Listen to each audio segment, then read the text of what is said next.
My alarm went off at 4 a.m. 2 hours later, I'm inching my way towards the water and the starting line. Helicopters were flying overhead. Music was blasting, and the announcer is on the loudspeaker saying, "It's time, it's time. You have to get in the water now, now. You're all going to be Iron Men today. Did you hear me? You're going to be an Iron Man today." Well, how could we not hear him?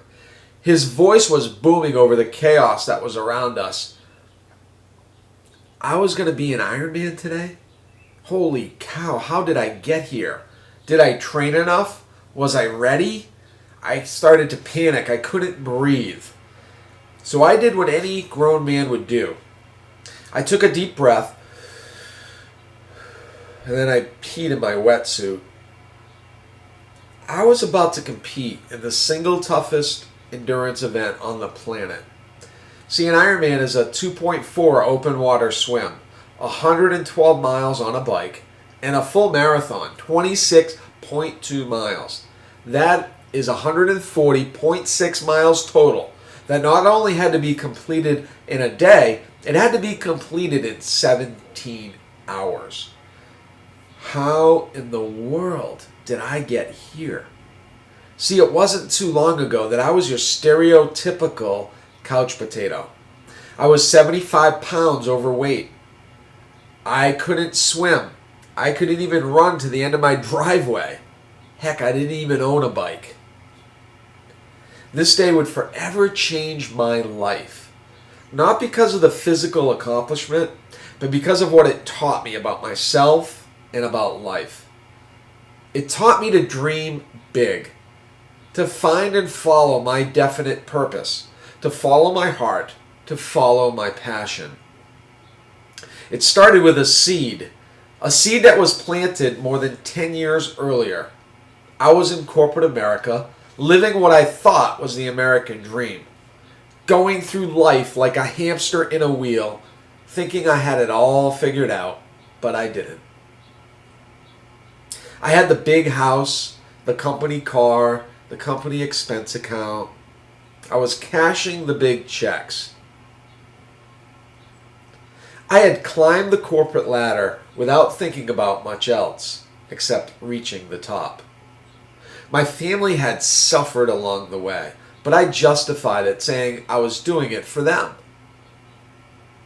We had moved 5 times in 5 years and ended up thousands of miles away from any family or friends. My week consisted of getting on a plane every Monday and not returning home until late Saturday night. What I had lost in searching for the brass ring, you could not put a price tag on. I decided that I needed to change. I started to write some ideas down, some goals on a piece of paper. Before I knew it, the sheet was full, both the front and the back. I had dreamed big. I hadn't worried about what others would think. I didn't worry about climbing any corporate ladder. I had no boundaries. And as I stared at the sheet of paper, I couldn't take my eyes off the very last goal. It seemed crazy. It seemed reckless. It seemed like a fantasy. It was just 3 words, but those 3 words were complete an Iron Man. Well, right away, the negative voices that attack a lot of us started to attack me. You can't do that. You're fat. You can't swim. You can't bike. You can't run. You can't. Well, it was true. I had no idea how I would accomplish it.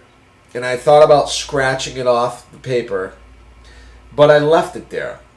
And thank God I did. 2,700 athletes would be inching their way towards the water with me that morning. The race would record the worst weather in Ironman history. Record cold and non-stop rain from start to finish. Over 1,000 athletes wouldn't make it to the finish line. A good friend of mine at the start said, "Peter, just like life, it's going to get hard. You're going to want to quit, but just keep moving forward and it'll pass. It'll get a little easier. Well, sure enough, the race got hard. I was hurting. I thought about quitting, but I just kept putting one foot in front of the other. And she was right. It did pass. It did get a little easier. And as I was running the last few miles of the marathon, cold, tired, and hurting, I started to hear the rain-soaked crowd at the finish line. And they were cheering. And they were screaming. And as I took the final corner, all of a sudden there's my daughters, Hannah and Sarah, waiting for me. And I went up to them and I grabbed each, one on one side and one on the other. We grabbed hands. And I looked at them and I told them that I love them. And I told them how much I appreciate them. And we started to run the last 50 yards together with our hands raised to the tape. And although the noise was deafening from the screaming crowd, I only heard one sound. And that was my two little girls saying, "Daddy, I love you." The Ironman was much more than a race for me that day. It was a symbol to always dream big no matter what. That each and every one of us has infinite potential inside of us. And that if you have a dream, the answer is always yes, you can.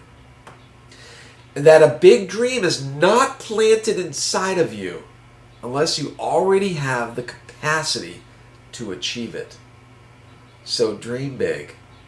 Always dream big.